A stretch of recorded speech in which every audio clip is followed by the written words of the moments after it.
जोबोद दुखुनांथाव खौरां।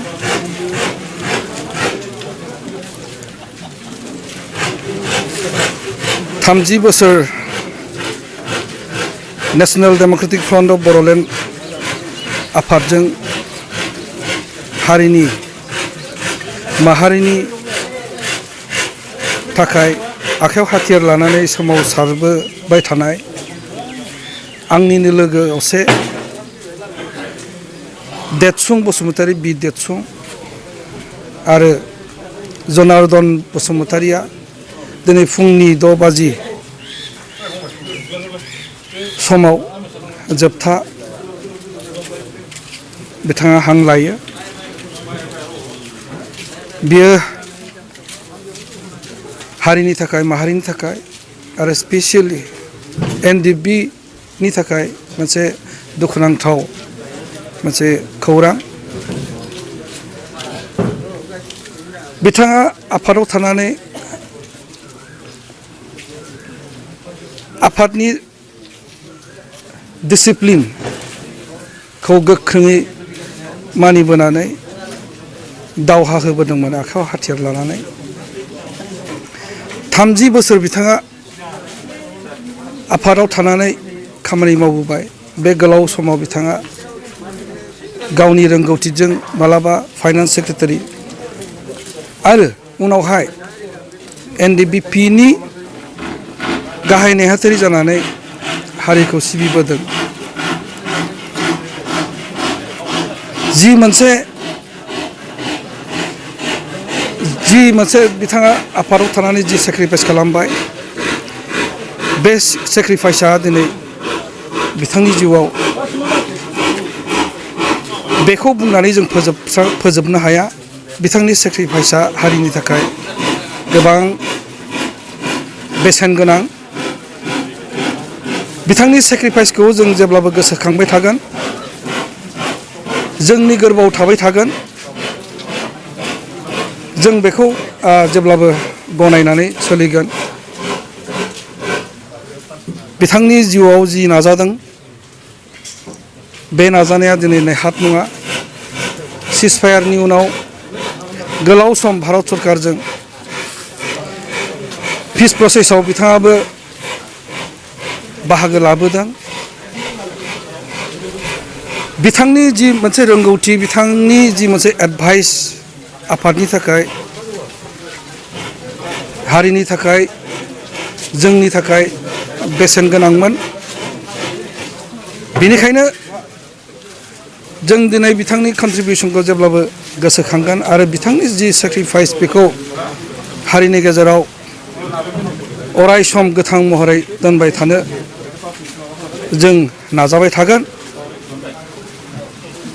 मानसिनि जिउआव बेफोरबादि रुंसारि जानाय बा दिनै बुहुमाव जिहेतु मोनसे मिथिंगायारि खान्थि, बिथाङाबो मावबोबाय थानाय समावनो गावनि जिउखौ दिनै बिथाङा रुंसारि जालांबाय। बिथांखौ जोङो बर'नि माहारियारि सोमावसारनाय बा दावहायाव जेब्लाबो जोङो गोसोखांनानै आरो बिथांनि मुंखौ जोङो जेब्लाबो जारिमिनाव दोनलांनायनि जि मोनसे हाबाफारि, जों बेखौ जों लागोन। दिनैनि बे मोनसे दुखुनि समाव बेखिनिखौ आङो बर'फोरनो होनानै आंनि बुंनांगौ एसेनो फोजोबबाय।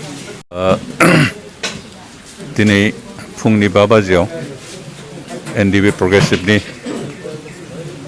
आगुनि फाइनान्स सेक्रेटारि बि देतसुङा रुंसारि जालांबाय। बिथाङा प्राय 2 बोसोरसो बेमाराव गोग्लैना दंमोन, ट्रिटमेन्ट लाबाय थादोंमोन। बे ट्रिटमेन्टआ गेजेर ससेयाव जथेस्थ' डेभेलप जाबायमोन, मोजां जाबायमोन। खिन्थु थांनाय बे 6 मासनि भितराव बे आरो गाज्रि जाफिनदों। बेनिखाय दिनै बे बेमारावनो बिथाङा रुंसारि जालांबाय। बिथांनि बे रुंसारि जानाय जों NDBनि जानानै दुखु फोरमायदों लोगोसे बिथांनि न'खर बिथांनि बिसि आरो गथ' सानै जि थालांबाय बिथांमोननि प्रति जोंनि दुखु फोरमायनायखौ दिन्थिबाय बिथाङा हारिनि थाखाय जिखिनि दुखु खस्थ' खालामदों बेखौ जों अरायबो गोसोआव लाखिगोन आरो बिथांनि जिखिनि सेक्रिफाइस जातिनि मुङाव बेखौ जों गासै बर' हारियानो गोसोआव लाखिनायोब्ला बिथांखौ सनमान होनाया जोंहा दायित्व दं आरो जों बिथांखौ अरायबो सनमान होगोन दिनै बिथांनि रुंसारि जानाय समाव बिथांनि न'खरनि जि दुखुनि समाव नुजाथिफैनानै बिथांनि न'खरखौ जों जास्टनो बिथांनि थैनायाव जे रुंसारि जानाय जे जों दुखु फोरमायदों बे बाथ्राखौ दिन्थिफैनो थाखाय फैनाय जाबाय दिनै बेखिनिखौनो जों NDB प्रग्रेसिभनि लोगो एखेलगे खामानि मावनाय हिसाबै बिथांनि प्रति जों सनमान जाबाय दिनै जों बर' माहारिनि थाखाय दुखुनि सान होननांगोन मानोना बर'नि जि गादब जानाय सोबख' जानाय नासयजानायनि थाखाय जि गोलाव जुजिनाय जायखौ जोङो गिबियाव बड' सिकिउरिटि फर्स होननानै मोनथियोमोन बेनि उनाव आफादा गुबुन गुबुन थासारियाव बिनि मुंखौ सोलायनानै NDB लाफैदों आरो बिनि उनावहाय बे आफादा माखासे थासारियाव गावनानै गुबुन गुबुन हान्जा जादों जों बयबो मिथिगौ NDB प्रग्रेसिभ संबिजिर धिरेन ग्रुप बिदि जाफैदों बिनिनो सासे आगोलनिफ्रायनो गोख्रोङै खामानि मावबोबाय थानाय बयजोंबो मोजां मोनजाग्रा सासे गोग्गो गोथार गोसोनि जुजारु प्रग्रेसिभआव बिथाङा फाइनान्स सेक्रेटारिमोन बिथाङा गोलाव सम गानो रोङै बेमार केन्साराव भुगिनानै दङमोन दिनै बिथाङा अदालगुरियाव बिथांनि जि न' बेवहाय जोबथा हां नागारबाय जों बेवहाय अदालगुरि जिल्ला दुलाराय बर' फरायसा आफादनि गाहाय नेहाथारिजों लोगोसे आं जिल्लानि जानानै नुजाथिफैदों बे समावहाय आं दुखु फोरमायो बिथांनि जि जुजिनाय जि नाजानाय बियो दिनै निस्सय माहारियाव अबदान जानानै थाबाय दा मिजिंथिदों बिथांनि जिउ सोलेरा सोरगोआव आलो गोजोन जायगा मोनथों बिथाङा सोरगोनिफ्राय जोंखौ जि जोंनि माहारि दानायनि जि जुजिनाय बेवहाय मदद होथों आरो लोगोसे बिथांनि न'खरनि जि सोद्रोमा बाजैजों लोगोसे गथ' गथाय बिथांमोनखौ नायहरथों बेखौनो मिजिंथिदों बिथांनि जिउ आत्माया सोरगोआव आलो गोजोन थाहैथों बेखौनो आरज गाबनाय थाबाय